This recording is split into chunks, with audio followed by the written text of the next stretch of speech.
G'day and welcome to the Hunting Connection podcast. My name is Zach Williams and I am your host. Here we'll connect you with hunters, fishers and outdoor enthusiasts from around the globe.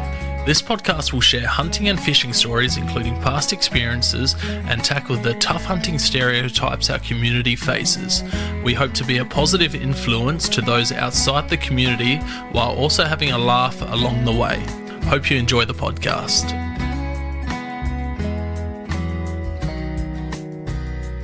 G'day and welcome to another episode of Hunting Connection podcast. On today's episode, we have one of my old friends who I used to get out with quite a bit when he lived in the state, Luke Murray. How you going, mate?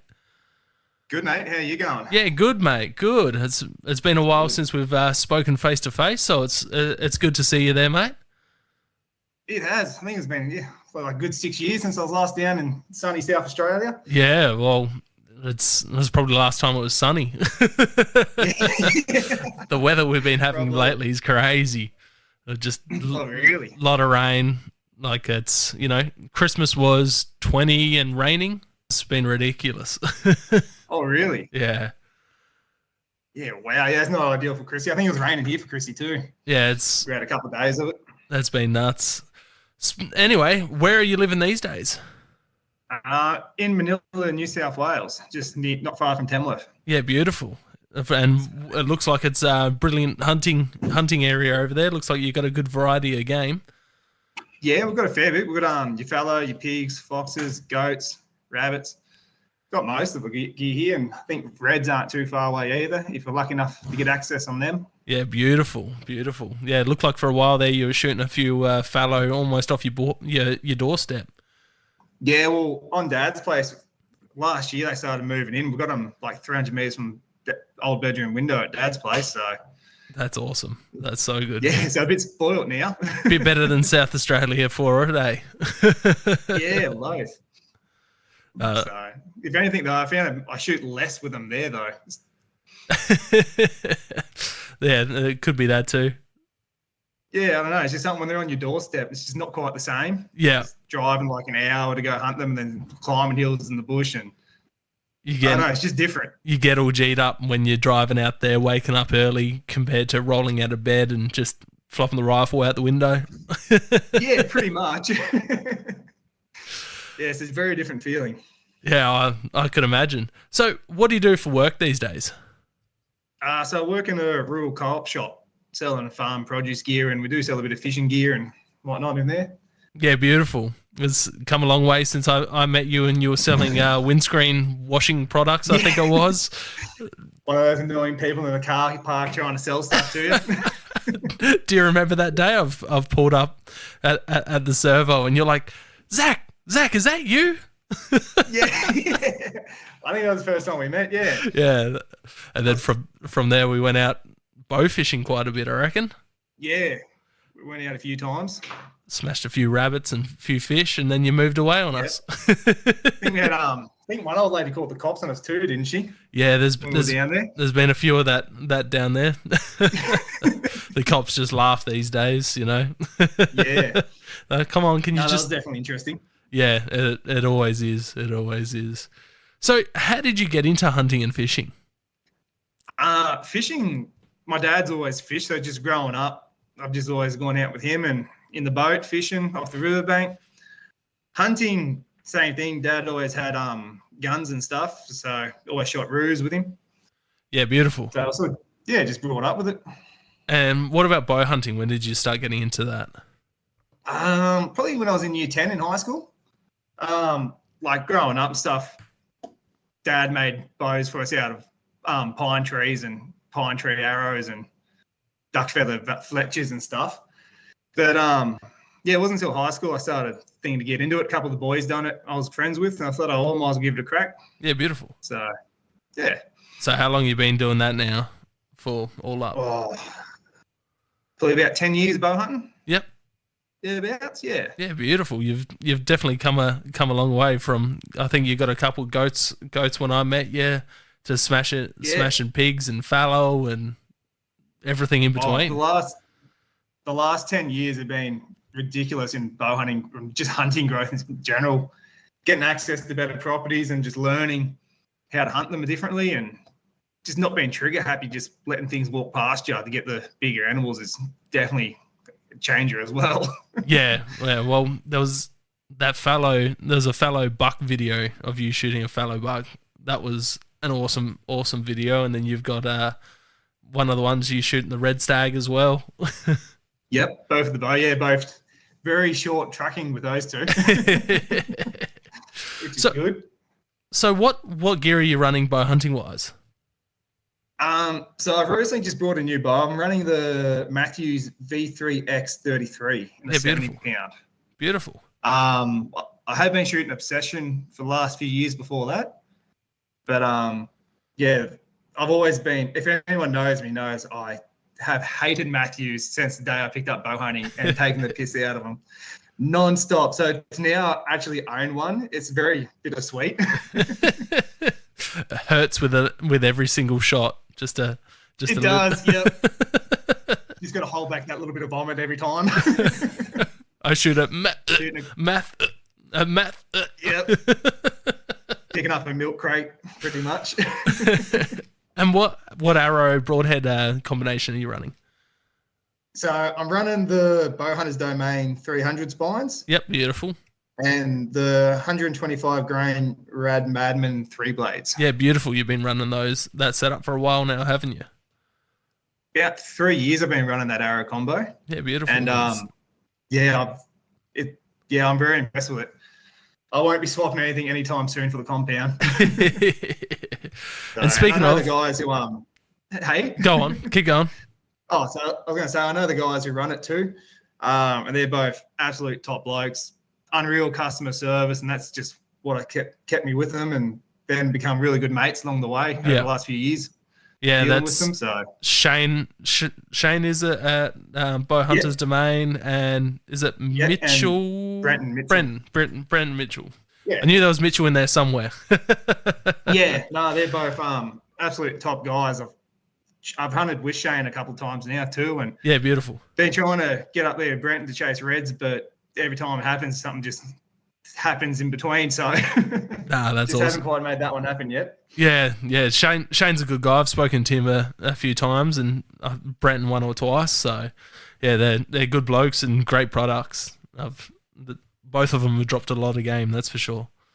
Yeah, definitely good. Devastating on goats and pigs and light animal skin things. I haven't shown anything big with the rads yet, but yeah, I can't fault them on medium game. Yeah, beautiful. And rifle-wise, what are you running these days? I've got about 10 in my safe at the moment. I'm a bit of a hoarder with that, but my go-to rifle would be the 308. Yeah, in the Tikka T3 Light. It's just shoot everything with it. It's my favorite gun, favorite caliber by far. And what's the lever action you play with a bit? 4570 in the beautiful. Marlin. How's that go on? Because Pop's got a 4570. I've always wanted to take that out and have a go on some fallow with it. How's it go on the old fallow? Oh, it goes pretty good. Absolutely devastating on pigs. Yeah. It's like a kill switch. You hit them with, and even if you're a little bit off, it gives you that bit of allowance, room for error with the bigger slug. Are you running red dot on it or iron sights? No, I've got a scope on it. Okay. It's a low powered one. Yep. I think it's a 4x9 I'm running on it. Yeah, beautiful. Bushnell. Yep, sweet. It goes all right then? Yeah. How far are you shooting out with that? Yeah, it goes good. With it, probably about 150 metres, about 150 sort of pulls me up with the 4570. Yeah, beautiful. They can go a lot further, but just my preference. I don't really like shooting further than that with it. Yeah, no, that's understandable. And what are you taking around out in the hills with you when you head out for a hunt? What's in your backpack? Backpack, I've got binos, wind scent, asthma puffer. It's probably my most important thing. Just hydration, and that's about it, really. Yep, beautiful. What I like to carry light. I don't like carrying big things around the pack. Yeah. What about binos? What binos are you running there? I am running the Steiner Night Hunter XPs, they're called, in an 8x42. Yeah, beautiful. Good ones. So, yeah, they I I used to run a real cheap pair, and I always used to think binos were just binos. And then my mate had like $1,000 pair of binos, and he's like, those are just paperweights. Here, use these. And since then, I'm like, okay, binos aren't binos. It's a big difference, isn't it? Yeah, it's and then I think these ones were like a $1,500 pair, and I found them on Facebook for $300. Oh, beautiful. And I was like, sold. And since then, I haven't looked back. That's awesome. Now, Cody mentioned something about being colorblind. All right, due to some technical difficulties, we've just had to jump over to the mobile from the internet because it was jumping back and forth a bit. So if the sound is a bit different, that's why. We're chatting about binos, I believe. Yeah. Yes, I run the Sino Night Hunters XP, 8x42. Yes, beautiful. And they're nice and clear, make things nice and easy. Yeah, they're crisp and they pick up a lot of light, especially in those early mornings. I've had times, especially during the rut, you can see deer, like looking for your binos, you can just see deer walking across the ridges that you can't see normally outside of them. They just, massive game changer, especially for that low light situation. Yeah, it's from when I went to cheap, shitty Bushnells to the Mavens I'm running now. It's just a complete difference. Isn't it? Like I'd be stalking a rock for half an hour because it looked like a goat through my old shitty binos, and then that just does not happen these days. You don't realise how often you use your binos either until you leave them at home. Oh, yeah, 100%. And you hunt with someone, you're like, oh, what's that? It's like every 30 seconds you pull on, it's like, oh, can you just look at that? Can you just look at that? Do you have a bino harness? You run a bino harness? Yeah, currently running the Alaskan Guide harness with the backpack to go with as well. Yeah, beautiful. How's that go? Oh, they are really nice, really comfortable. Only problem is with mine, I bought the smaller size one. Yeah. Looking back, I wish I got the bigger ones, the bigger pockets. Okay, yep. But apart from that, can't fault them. Yeah, beautiful. Bino harnesses are just a game changer. Yeah, well, I used to just stuff them in my pocket, and that was good enough. But then you're always trying to dig them out and fight with your fabric, trying to get them caught out. And yeah, it's a pain in the arse, so definitely worth getting bino harnesses. 100%. So what would be your top beginner tip for someone getting into hunting? Network, talk to hunters. I wish I spoke to more people when I first started. Yep. Because I was sort of self-taught. No one really showed me anything. I picked up a second-hand bow and just went hunting with it once I got good enough with grouping. And it probably took me about 2 years until I finally got something with it. Yep. So wasn't hunting religiously with it. I was mainly rifle hunting, but every now and then just take it out with me. Yep. But I think my first bow, as I said earlier, was a little pine tree bow. And then I brought a little 20-pound second-hand bow for like $20 to see if I'd like it or not. Yep. I got pretty good with it. I was like, sweet, I might upgrade. Again, thinking all bows are the same. Why would I spend thousands of dollars when I can spend like hundreds of dollars? Yeah. So I picked up a good old Red Zone, where I think a lot of people started out with. Yeah. And so I couldn't kill anything with it. I hunted with it for like a year and a half, 2 years, and nothing. Saying that though, I didn't realise how important broadheads were either. So I was hunting with field points just out of ignorance and not knowing any better, not having anyone teaching me. Yeah, it definitely pays to look into that type of thing. If you don't know, these things do happen, unfortunately. But back then I don't think I was on Facebook either back then, so I had no real way of networking with people. And then eventually I upgraded the recurve to I think it was a Hoyt. Is it the Hoyt Rampage? No. Hoyt XP, something like that. It was some Hoyt model anyway. Yep. And I think the first hunt I took out with it, I shot my first goat, which was awesome. Yeah, beautiful. So that was a big sign that not all bows are the same. Yeah, that's it. And then obviously learn about broadheads too in between all that, which helped again as well. Yes, it's a big difference, and a mistake that would be a big one these days. Yeah. And even just using like release aid, I used to shoot fingers, and then someone said, "Here, try this," and I was like, "Wow, that's actually really accurate. That's a lot better. My fingers don't hurt now." Yeah, it's a game changer. When I started Yeah. with a little compound, I was just shooting fingers, and then got shown release aid, and that when I got a newer bow, and it made life a hell of a lot easier. Yeah, 100%. So, yeah, that's my advice is just network, go to clubs, try different bows if people let you shoot them, and don't be scared to spend the money or ask a question, because if you don't know, it's not a dumb question. Yeah, that's it. No questions stupid. No, especially when you're just beginning. That's it. Speaking of beginning, you're also an amateur taxidermist. You've been doing it for a few years. How'd you get into that? Well, the guy who lived down the road from me one day, just, he was a good mate, and he'd done a bit of shooting as well, just as a casual farm shooter. Yeah. And he's one of those people that always comes up with these really cool ideas for the moment. That's normally completely out there. Anyway, one day he rocks up and he's like, I've just shot these 2 goats. I want to get into taxidermy. Do you want to do it with me?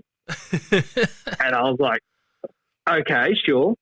I'll come down and see what you're doing. And he was doing birds mainly. So we had to crack the skin in these 2 goats, and we absolutely butchered them. Yeah, they were like Frankenstein goats with the caping job, horrendous. And then, he started doing a few birds and stuff, and I thought, oh, well, we've got these goat skins, I might as well have a crack at them. And, I just self-taught myself a little bit, done a few really bad mounts. And then we had a hunting expo here in Tamworth one year, and there was a lady who done taxidermy. Yep. And I was talking to her, and she said, oh, if you ever want to learn, like, come down, I'll teach you a few things. And I went down there for an afternoon. It was only a couple of hours away, and just what I learned in those couple of hours was ridiculous. That's awesome. And then, mounts started getting better and better, and I've done a few other seminars, so. That's great. Yeah. So how long have you been doing that for now? Because you've done a few mounts. On and off for a couple of years. I'm only sort of doing it as a hobby more than anything. I probably only do 1 or 2 mounts a year. Yeah, no, that's still pretty awesome. It takes a lot of patience. I would not have the patience for that. Yeah, that's fair. But I'm at a level now where I'm happy to start doing a few for mates and whatnot. So that's awesome. Yeah, it's been great watching the progression photos as you've been coming along in it. Yeah, but again, like if anyone wants to get into taxidermy, my biggest advice is go sign up, network. I think there's a couple of people who do courses here in Australia too. I personally haven't done them, but the work I see first-time taxidermists produce from the course is just mind-blowing. Like, it'd be definitely worth doing them. What were some of your biggest hurdles when self-teaching yourself to do taxidermy? Probably lack of research. I was just doing trial and error, like how I do with most things in my life. Yep. Not really researching, just going, let's just see how this turns out. So, a lot of trial and error and being like, okay, that doesn't work. Let's try this next time. Oh, yeah, that works. Awesome. Mental note that and keep doing that. So were you watching YouTube videos or reading books or forums? No, I just got the basics of it and just went for it to start out. That's why they were so bad at the beginning. But, eventually I then started watching YouTube videos and seeing a couple of taxidermists, networking with them and getting advice. And I'd be mid-mount now, and I've got a couple of taxidermists. I'll send them a photo and say, hey, what's your thoughts on this? And they'll say, maybe change this and change that. And I was like, yep, no worries. How long does it take you to do a mount these days? Probably about a day and a half. Yeah, that's... To actually taxidermy. Like, you've got skinning and taking out the tanning process and all that. When you get the form in the skin, I spend about half a day prepping it, and then most of the day clay work and sewing it up and just trying to position everything, make it look right. Yeah, beautiful. So, yeah. That's awesome. Do you have any advice for people? It's start of the year, the rut's in, 3 months' time. What would be some advice to someone that, shoots something and then wants to take it down to a taxidermist? Go out now, shoot a doe, shoot a goat, fox, anything, and just practice caping. Because the end result comes down to your field work pretty much. Yeah. Like if you go out there and you butcher the ears and you butcher the eyes and you do the wrong cuts, well, your mount, unless you've got a freakishly good taxidermist, your mount's just not going to look trophy class in his job. Yeah. So like even if it's just a nanny, just practice caping them, Google how to do the cuts, where the cuts are, practice turning ears, practice turning lips and eyes. And yeah, I said that to a mate probably about 2 years ago. I said, whatever you do for the rucks, he had a good property, he had a good head lined up, and like, just shoot a doe, practice. He's like, no, it'll be right. He shot the buck, and yeah, he just had no idea what to do. And it was like a massive trophy class buck. I was like, oh, mate, this is what I told you to practice. And then he's stressing out because he doesn't want to ruin his cape. So after you've caped it, are you salting them or are you just freezing them straight away and then getting them to the tanner? What's your recommendation there? Definitely salt them. Yep. I always carry a kilo. If I'm going out for a fair while, I always either carry a kilo of salt in my pack. Yep. If I'm going out for a trophy, or just, take a bucket of salt with you, if you're camping out for a couple of days. And as soon as you get them back to camp, or as soon as you can, just throw salt on them. And put a decent bit on. Yeah, be generous. Salt's pretty cheap. Because if you don't do that, then you get hair slip and bald patches on your cape. And yeah, just the end result comes down to your field prep at the end of the day. Yeah, awesome. Yeah, I've been meaning to get a taxidermist on, but it's good to have an amateur taxidermist who knows something about it. Amateur at best. That's way more than I could ever do, man.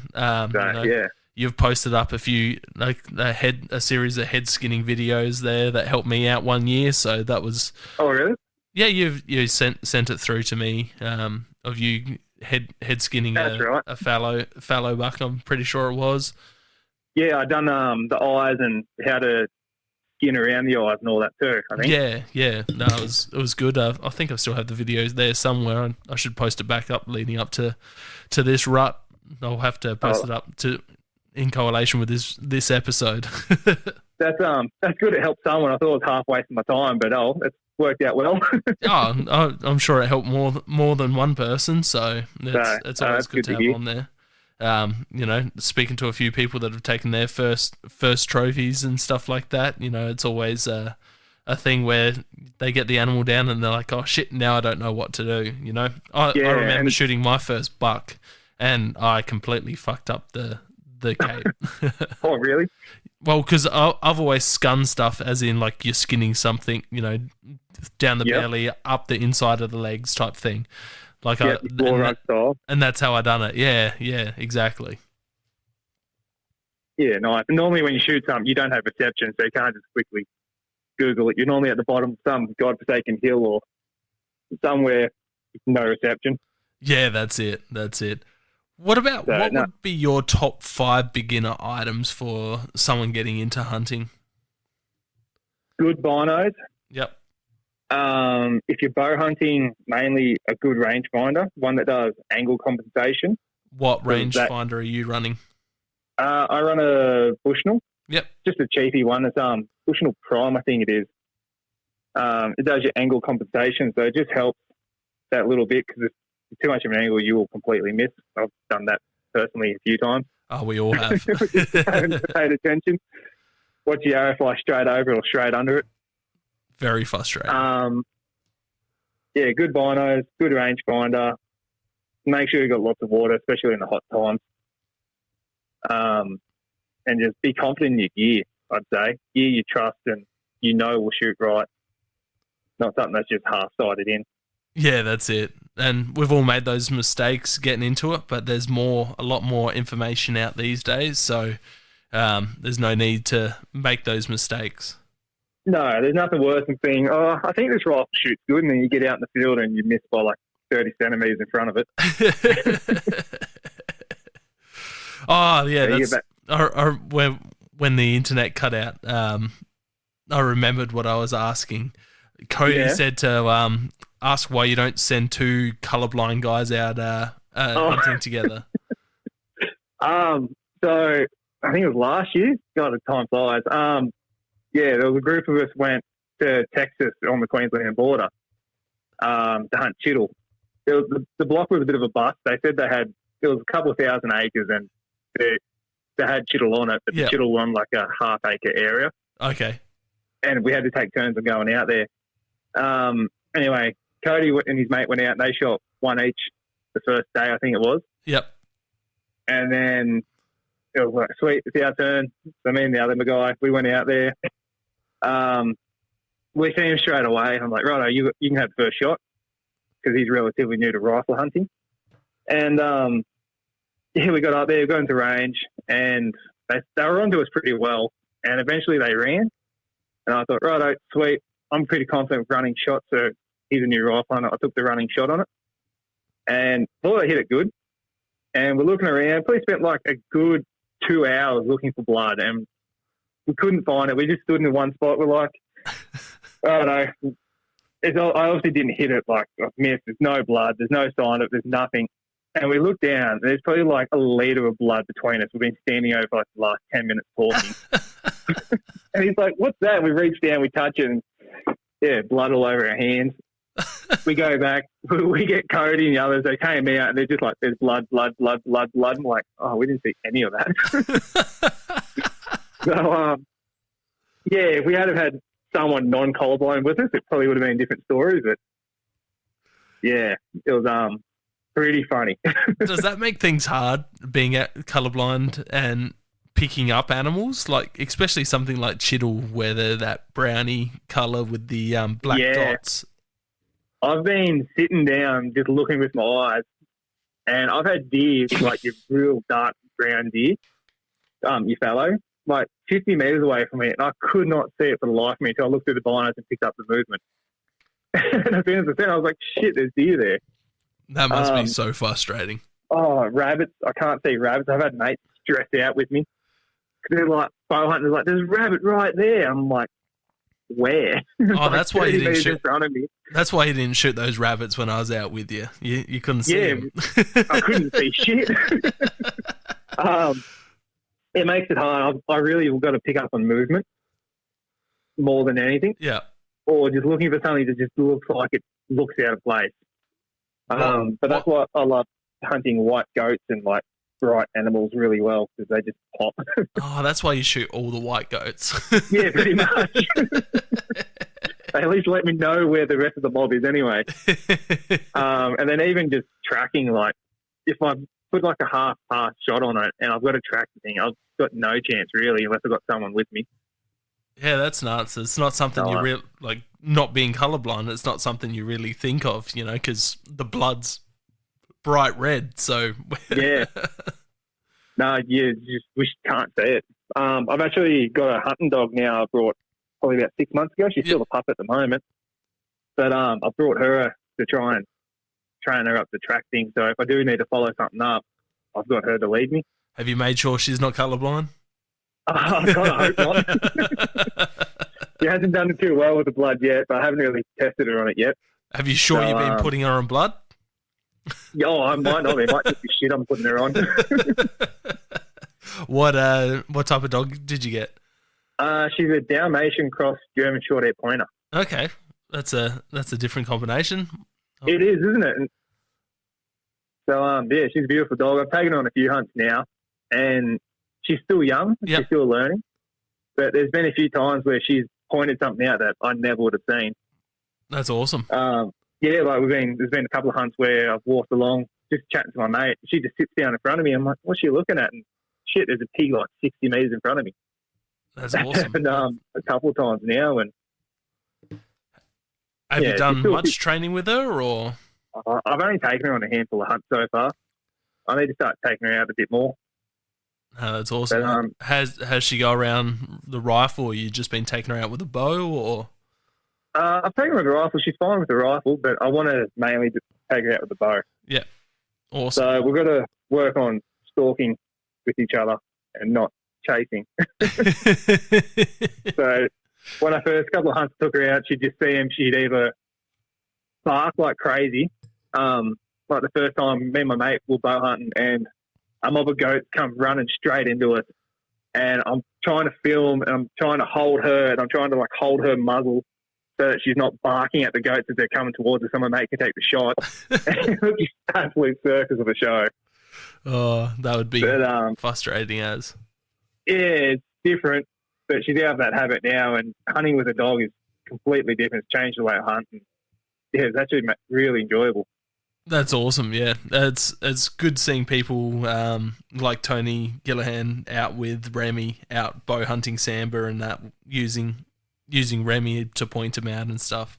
It's cool to see. It's not something I'd ever thought of. No, and I've always wanted to do it. Now I've got her, and like I said, she's still training. She's still hit and miss, but when she does actually does what you want to do, it's really cool. That's so it's really fun to enjoy, and just watching her learn, and adds another aspect of hunting. Make those solo hunts a bit better as well. You got a bit of company. 100%. Yeah, someone to sit on the hill with, and yeah, she's good.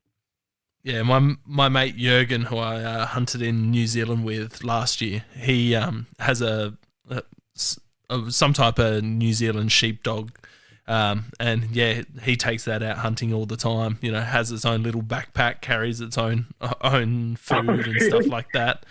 Yeah, that's awesome. Yeah, it's cool the stories that he was saying, and he said he loves taking her out because he's just got that company in the New Zealand mountains there. Yeah, and getting hunting alone, it does get boring sometimes.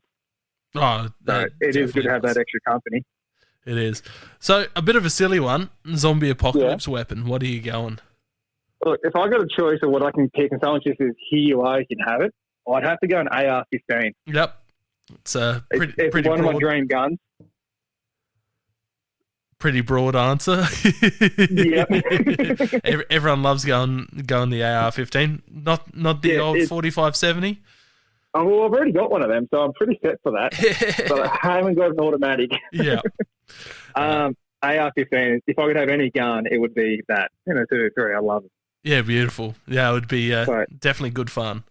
Actually, when I went to New Zealand, I went to a gun shop there, and they had one on the shelf. And the guy was like, "Here, do you want to buy this?" I was like, "Oh, how can I smuggle this back into Australia?" Yeah, unfortunately, they wouldn't be around there anymore. I think pretty much all of their automatics or semi-automatics are gone now. Yeah, this is going back. Yeah, probably a good 12 years or so that I was over there. So it definitely sucks. I got to shoot a few semi-automatics over while I was over there, and one was a 12 gauge in an AR platform. Oh, really? That was so much fun. Yeah, wow, that would have been awesome. It just made you want one here. I bet. Use it to hunt everything. Yep, nice. So, what have you forgotten on a hunting trip? Oh, I've forgotten my bolt plenty of times. On my rifle. Because you're New South Wales, so do you have to travel with a bolt out? I've always believed that, but I think a copper told me the other day that they can stay in there. Ammo's just got to be separated. Okay. But I haven't followed up on that yet, so yeah, I don't know if coppers saying that or not, but I still like to carry it separate, keep it separate to the gun. Yeah, it's a different one because everyone thinks it's one thing in one state and another thing in another state. Here, I'm pretty sure that you can travel. From my understanding, you can travel with the bolt in. You just have to have the ammo locked in a separate safe. But it's all up to everyone's interpretation. Yeah, it's very different. That it is. But, I've forgotten a couple of times. Once was I was going to a property probably about 3 hours away from where I live for a weekend, and I got about an hour and a half to the property, and I just thought, did I grab that bolt? Pulled over, had a look. No, I was driving an hour and a half back to go grab it. At least you remembered halfway through. It would have been very... The only other time I've done it was I was hunting, and then a mob of pigs ran out in front of me. I was like, sweet, I've got them, and I went to chamber around, and there was nothing to chamber with. So luckily that was only a local property. I didn't have to travel far for that one, but still a pain in the ass. That would have been embarrassing and very frustrating. Luckily it was a solo hunt. It still would have been embarrassing. The pigs would have been laughing at you. Oh, 100%. I think they even stopped to look back at me and laugh. Wagging their tails, like That's sticking it. them up like the finger. Yep, pretty much. What would be the most important item you take out hunting with you? Not your bow, not your gun, but Toilet paper. toilet paper? Toilet paper, 100%. Yep. I've been caught out too many times, We all as have. I'm sure everyone has. Losing socks, losing bottoms of pants and sleeves and stuff like that. Neck Even if gaiters. it's only if it's a quick hunt, like hour-long walk, just take it with you. Throw a little bit in your pocket. Yeah, that's it. I always have at least 2 half rolls in my in my bag, and then I'll have a couple in my car just in case. Because it's something about hunting. As soon as you get out there, as soon as you start walking at that time in the morning, it just kicks in. Nature just calls. You've had your coffee on the way out for the property, been sitting there for a bit, finished chewing, and then you get there and as soon as you move, it's like, right, it's time to go. It's one of the most frustrating things, especially if you spot game on that first light and you just start walking and you're like, yeah, I'm not going to make it to that game just yet. Or it's mid-rut and you got bucks croaking in the hills and you're like, just wait a little bit longer for me, guys. The last thing you want to do is leave that scent around the hills. Yeah, 100%. What about the most sketchy or dangerous thing that's happened to you when you've been out? So I've got one moment that was pretty sketchy. Super stupid. I was hunting one of my properties and I was just sitting off a water hole and a nanny and a little kid came down to drink. And I thought that would make a really cool pet, that little kid. So I snuck up to this little kid and I've got like 10 metres away from it. And I've jumped out of the bush, started chasing it, and it ran straight for the scrub. And I've just got tunnel vision on this little goat, and it just leaps off this cliff face. And I'm full stride. I leap off the cliff face straight behind it, mid-air, looking around and thinking, there is no possible way I can land this safely or comfortably. And I absolutely ate shit when I hit the ground. It was probably like a good 1.5 to 2 metre, like, boulder drop off and straight down to the gorge country. And I've like, my legs were killing me. I was like, my knees were killing. I was like, shit, I've broken something here. And I just laid there for like a good half an hour before I got up, just trying to work out what I was going to do. But that was a bit of an eye opener to not get tunnel vision and chase goats. Yeah. And taking some form of like communication is always important, because if I'd have broken my leg or something, I would have been screwed up there on the hill. Do you have an InReach or EPIRB or something along those lines? I haven't, but it's definitely something I've thought about looking at, especially for if I go down to sort of risky country on my own. Yeah. Do majority of your properties have signal where you can just use your phone, or? Yeah, like a good 90% of the properties you've got phone reception around here. That's good.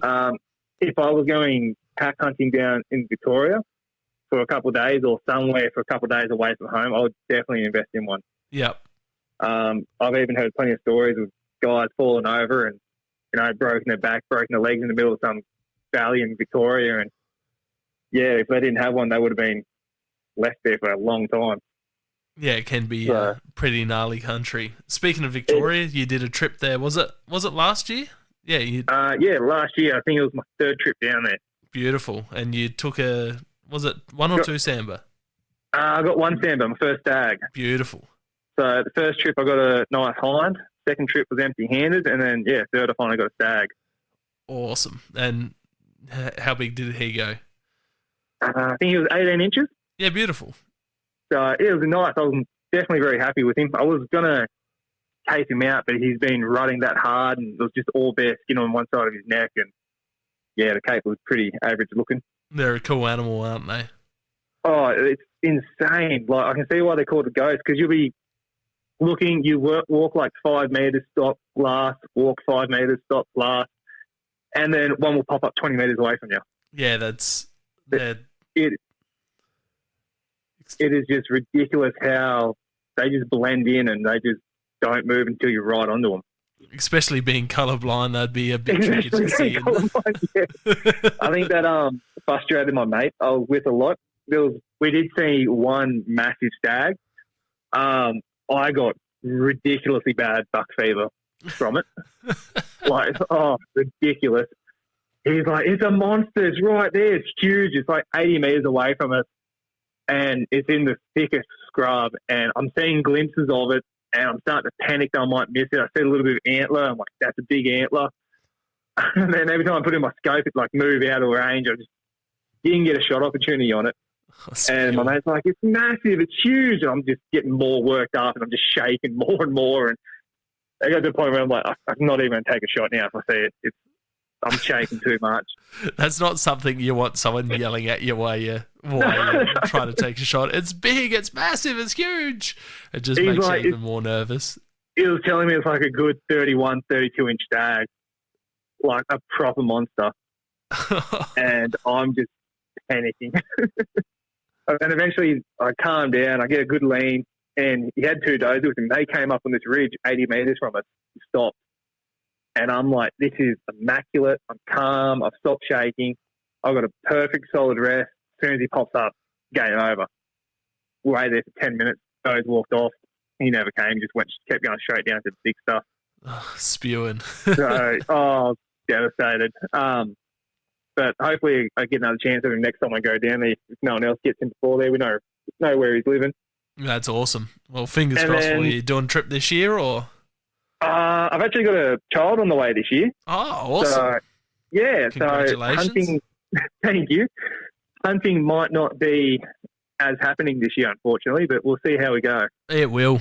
You got idols like Cody Gearin to get out there, mate. If he can do it, you can. That's 100% right. So I just hope my partner sees that theory as well. It's all right. I'll send you some photos of me with my little fella out hunting. Sounds good. But after we seen that Samba stag, it was probably about 2 hours later I shot my one. Beautiful. So it worked out really well. So is that put you on 4 out of the 6 species in Australia? What I've got fallow, red, Samba, and rooster. So 4 out of them. Yeah, beautiful. So hoggy and chittle to go now. Yeah, I got rooster and chittle to go. Oh, really? Nice. Yeah, I got my hoggy last year on Snake Island, so I was pretty stoked with that. You got lucky. That was a nice hoggy too. Yeah, he was a nice little guy, a bit of a wonky donkey, but I was more than happy with him. There was some cracking I wouldn't heads. pass him up. Nah, that's it. I pointed him out the night before, and I said if he walks out, and there was about 4 other ones that I pointed out, saying as soon as they walk out, the first one that walks out is going to cop a bullet. That's what they say. They say if you're happy to take it on your last day, you'll be happy to take it on the first day. Oh, I was more than happy to take it on the first 5 minutes of him walking out. Yeah, from what I've heard, that doesn't happen very often. As we got lucky, we got to see a few hog deer. So if you don't apply for the ballot, I'd definitely start applying. I've been doing it every year for the last 4 or 5 years now. All right, so I drew it on the 6th, so you've still got a chance to draw it before Cody Gearin draws it. Bit of luck we both get Snake Island on the same day. That'd be good. I think he would be absolutely peaking if you drew it before him. Oh, 100%. I know he was peaking that Dan from Dano Hunts, who runs High Country Hunting Gear. I know he was spewing when he drew another hog deer tag this year, 3 out of 4 years. Yeah, wow. How insane is that? Oh, it's absolutely nuts. You couldn't plan it almost. No way. You wouldn't even bother putting it in for the second year, would you? Oh. You think, what's the chances? Yeah, I still applied for this year, and I will next year as well. It's just so much fun. It's so different to any other hunting I've done. Yeah, I'd love to get down there and try them. Definitely, I'd definitely recommend it. Even if you go check out the public land during the open season, they're a cool little critter when you can get down there. I have thought about doing that too, but I think I might try and get Chittle off the list next. Beautiful. And then try and go hoggy. Yeah, Chittle are high on my list.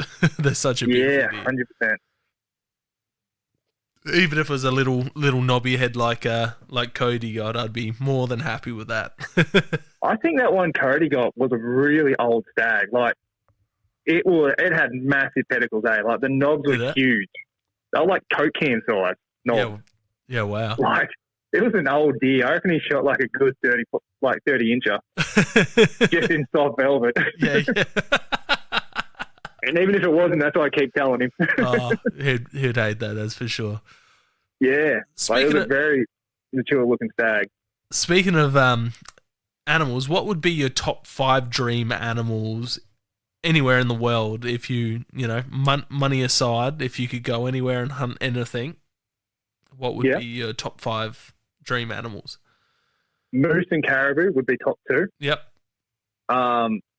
Something I'm doubt I'll ever do. I've priced them up multiple times, but unless you're looking at like 50 grand, you're not getting in. Yeah. It's ridiculous how much they are to hunt.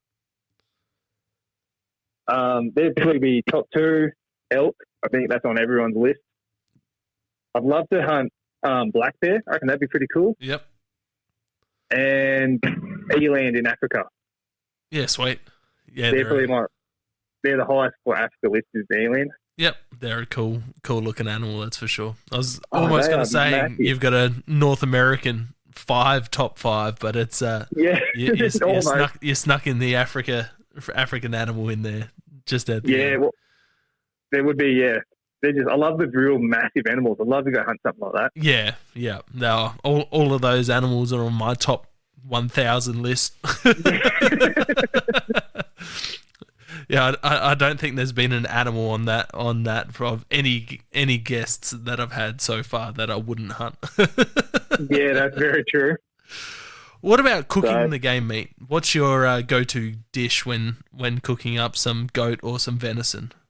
Oh, a couple of years ago, I hunted with a mate, and we shot a goat that day, and we cooked it up on the thing. I don't know how he did it, but he just pretty much just wrapped the leg in foil, put a few seasonings on it, and just cooked it on the campfire. And it was easily the best goat I've ever eaten. That's awesome. Like, it was so good. Just slow roast for legs, like your roast and all that. Yeah, the slow cook. Can't beat it. Yeah, was that a shoulder or a back leg that he chucked back in? leg. Back leg? Yeah, awesome. Yeah. Because I can see shoulder doing really well in our foil in the fire. That'd go really well, I reckon. It would be, yeah. I remember once had this group hunt I went on. Probably about 10, 15 of us. It was on a bow hunting forum. And I shot a goat and I was sweet, I'll eat it. Everyone in the camp turned their nose up at me. They're like, oh, no, we're not eating goat. Like, yuck, stuff that. Anyway, I just finally sliced up the back straps and diced them and threw them on the barbecue, gave them a quick sear and took them off. Had my serving. And I was like, oh, sweet, that was good. Went back, had my second serving. It was all gone. While I was inside eating it, one person went and tried it and was like, shit, that's really good. And then everyone went and tried it and they loved it and they just ate it all on me. Spewing. So, probably backstraps you can't really go wrong with the barbecue. No, that's it. Even the old little goat backstrap goes all right. Yeah, I liked I soaked mine in maple syrup and all-purpose seasoning and salt and pepper. Yeah, beautiful. That sounds really good. Yeah, it's really nice. Thin slices and then just give it a quick 30-second sear and, it's good. Oh, I love goat. It's for the most eaten meat in the world, it's a very underrated meat. Yeah, I'd prefer it over lamb. I find lamb just has a weird taste and smell to it. Yeah. So, I'd go goat over lamb. The only lamb that I've had that I'd put over goat is I bow shot a few feral sheep.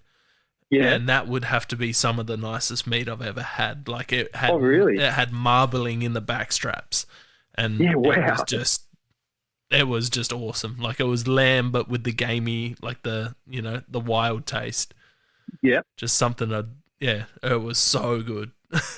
Yeah, nice. That would have been awesome. Yeah, it's such a great cut of meat. It was the best eating sheep I've ever had. Oh, really? Yeah. That's awesome. That's so good. What about best hunting story? Oh, best hunting story.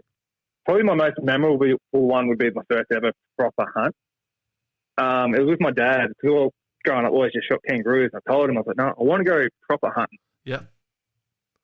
Anyway, we drove up to the spot on the property and blasting around, and we see a mob of goats probably about 3-4 k's away on this opposite ridge. And we're like, right, let's go shoot them. So I've only have shot kangaroos up till now and rabbits. And we thought, right, we'll just cut along this ridge. Shouldn't be too bad. We should be over in half an hour to an hour. Anyway, it was like 3.5 hours later. Like the cliff was just gorgeous. We climbed up and down like vertical rock faces nearly, and it was horrendous. And eventually we got to the goats and we shot one each, and that was really cool. Caped it out. It was just as I was getting into taxidermy. Caped Dad's out as well.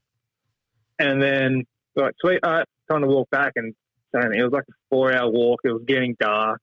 We had no head torches, no phone on us, nothing. And we were like just trying to climb these rock boulders in twilight. And eventually we got back to the ute. We looked back and we're like, in hindsight, we probably just drove back down the hill, drove up the ridge I run, been there in like 10, 15 minutes. We went this massive, long endurance climb across the side of this mountain to get to them. And we're both like, no, we're never doing that again. That's probably my most memorable hunt. Yeah, got my first goat, and yeah, Dad got his goat as well. Just absolute tunnel vision on what you wanted to do. Still thinking realistically and thinking that was just drive back and drive basically up to them. Like, no, we'll just walk this ridge, it'll be awesome. And yeah, it was just, we underestimated the ridge.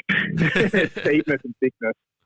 Yeah, you always do that when you're looking at game that you want to get to, and then afterwards you're like, oh, shit. Well, now I've got to go back through that. So, how do you see the public views on hunters and hunting? Uneducated, misinformed, I think, is how the public sees us. Even my mum, she's very... what's the word you'd use? Uneducated on it, maybe? Yep. And on a lot of things. And then she'll say something up. She'll bring us like, oh, why do you do this, this, and this? And I'll say this, this, and this. And then she'll be like, oh, that actually makes a lot of sense. And I feel if you could somehow show that to the general public a bit more, they would understand. Yeah, definitely. It's, you know, I was having a conversation to a customer today actually about it. And, just got into the whole African hunting side of things. And he's like, oh, would you shoot a lion? I'm like, yep. If I could afford to shoot a lion, I would. And he's like, he's like, why? And then I broke it down and explained it to him. And he's like, oh, I didn't know that. I thought it was completely different. And just broke it all down to him. And he's like, wow, that's incredible. Yeah, you tell them where the money goes, explain how the meat's used, and like nothing goes to waste, and and it completely changes their view on it. Yeah, that's it. It's a very, very different story to what gets pushed by the media. That's for sure. Yeah, 100%. And even just around here in Australia, just local farmers, just what the pigs and all that stuff do to the crops and their feed and everything, it sort of puts into perspective when you look at it that way. Do you use your job to get some access to some properties? I have picked up a couple of properties to do it, which is good. Beautiful. So that's one benefit of dealing with farmers all day. So how would you personally change the public views on hunting and hunters? You just have to educate one person at a time, I think. And is how you would do it. Do you have a way that you would do it if you could? Like, is it like the way to do it, like meat eater style or blood origin style? I'm not too sure how I would.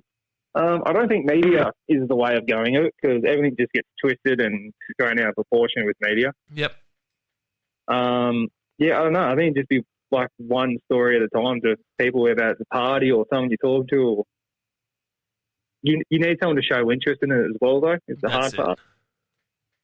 Like, if you don't want to see the good sides of hunting, you're not going to listen. Exactly. So it's just talking to open-minded people and telling them, and then they might go and tell someone else, and it's just word of mouth then. Yeah, exactly. They might be at another party and someone might be bagging a hunter, and they might go, oh, well, actually, I spoke to a hunter, and he said this is this, and this is why they do that. And What about Yeah. sharing game meat with people that have never tried it? Yeah, I have noticed that's a good way of doing it too. I've shared a fair few animals I've taken with a few people, and yeah, they definitely turn their mind around when they know you're not just mindlessly hunting and killing things, you're actually utilising the meat, you're utilising the trophy and the skin, and they it tends to turn their attitudes towards it around. Yeah, that's it. It's I think the informing people of what really happens and sharing, like showing that we utilize as much of the meat as we can, and then you know, telling people about the government culling side of things and how they don't utilize the meat and how they do it, and how exactly. tax money's funding it. Yeah. How do you go with the culling side of things around your area? We're not too affected by it in my direct area, but I know not far away you've got Willow Tree. Yep. I think every year they do a massive cull down there on the fallow, and yeah, there's a few places in the close area that do get culled pretty heavily. And what are your thoughts been on the helicopter culling down here in SA, where they're using shotguns and thermals? And I understand it needs to be done, but I feel like they could maybe do it other ways. Like there's a lot of places that don't allow hunters on for access. That if you open more public land up for hunting, or even more private land for hunting, you wouldn't have to take such drastic measures. Yeah, that's it. That's it. It's something that's been a hot topic down here in these parts, and something that's going to be heavily discussed this year, I believe. Oh, 100%. Yeah, and I think there's a bunch of stuff coming up here in South Australia discussing it, which should be good and get some more discussions out about it to the general public. Yep. So yeah, hopefully we can kind of slow it down and change some people's minds. Fingers crossed. Because yeah, I know Cody deals up with a fair bit of it up in his area among lots of other people. Yeah, don't get Cody started on the helicopter culls. It's all right. He'll make a few memes about this episode. I'm sure of it. Oh, he's probably already started them. Without a doubt. Yeah, we were joking around before the podcast, Cody and I. I'm just like, oh really? I said to him, I've got you if I ordered you from Wish coming on. Yeah, nice. That's a good laugh. A lot of people think we're actually brothers. I know when we went to Texas, because obviously we're both big ginger bearded guys, I introduced myself first. I was like, "Hi, I'm Luke," and she's like, "Oh, this must be your brother." I'm like, "Yeah, this is my brother Cody," and I just straight up introduced him as my brother. Just the look he gave me, and he ran along with it. He didn't want to embarrass the lady or me, so which was nice of him. So. Yeah, anytime I get the chance to introduce him as my brother, I definitely do, because it's funny as hell. That's good. That's good. It would be a crack up being on a hunt with you two. Oh, it was good. We've been on a couple of hunts now, which is good, and yeah, they're always a good time. So I definitely have a lot of time for Cody. He's a good guy. Yeah, both of you are. So it's funny how you guys met, and funny how you guys become friends. But it's a good story, but for another time. Yeah, definitely for another time. I think it's funny. We still give each other lots of shit over that topic too. I bet. So at the end of it, what is hunting to you? Just about getting out there, getting out of the rat race, and being in the hill with nature. That's it. I don't really care if I go home without shooting stuff. I've hunted with people before who are just so heavily social media focused that it's kind of scary. Yeah. And it's sort of, I feel like social media takes away what hunting really is about. A lot of people I've noticed are hunting out there just to please people, or they're shooting something just to please everyone else. Yeah. Or they won't shoot something because they're worried about the backlash. That's something I have definitely noticed. I think the hunting community's biggest enemy is the hunting community, which is weird to say. Yeah, it's a different one, that's for sure. So yeah, and I've seen what you're saying there. You know, people too scared to shoot something that's small and they don't want the backlash, or not big enough, or a buck that's in soft velvet. Yeah, well, they try, and I've seen people shoot like 5 nannies, and I've hunted with someone who shot 5 nannies, and they're like, "Oh, post on Facebook, I shot this for meat, all the meat for the camp," and they didn't take a single ounce of meat back with them. Yeah, but they're just always going to try and justify why they're hunting. Yep. Instead of just hunting for themselves. Yeah, and that's it. You shouldn't be ashamed. Look, we live in Australia. It's not law to take the meat. If you want to take the meat, take it. Tell people, show people. If you don't, just be honest about it. Like, some people might care, some people won't care. You can't please everyone. Yeah, that's it.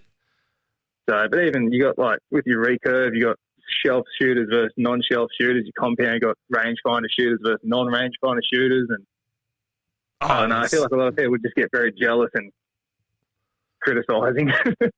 Yeah, there has been a lot of that in the past, but I do feel like it's on the up and up, and is changing, and we're pushing those people to the side and encouraging newer people coming through and stuff. Yeah, like which is what we need.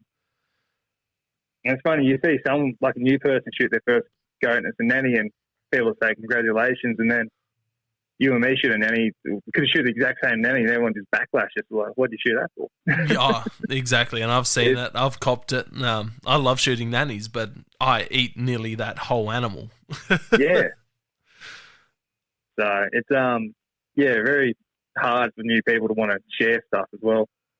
Yeah, that's it. We need to be way more encouraging and help people do the right thing. Like like you mentioned at the start of the podcast, which I thought was pretty brave of you, saying that when you got into it, you had a shitty 20-pound bow or whatever it was, and you were trying to hunt with field points. Like, I just knew better. Yeah, you didn't know better, and that information's out there now, and hopefully, you talking about that's going to help other people. Someone's going to tell someone else, hey, don't use field points, use broadheads. Exactly. You won't get much with the fielder point. Yeah, that's it. And I've seen people do it. Those people that carry a field point in their quiver as with their broadheads, and that buck fever kicks in, and they grab the wrong arrow out of the quiver. And that buck fever is nasty. Yeah, it makes you do stupid shit, and that's why I'd never carry a field point out in my quiver. What? Yeah, well, actually, shoot a buck with a rabbit head on it. I've seen some silly mistakes made out in the field, unfortunately, but it is something that we all learn from.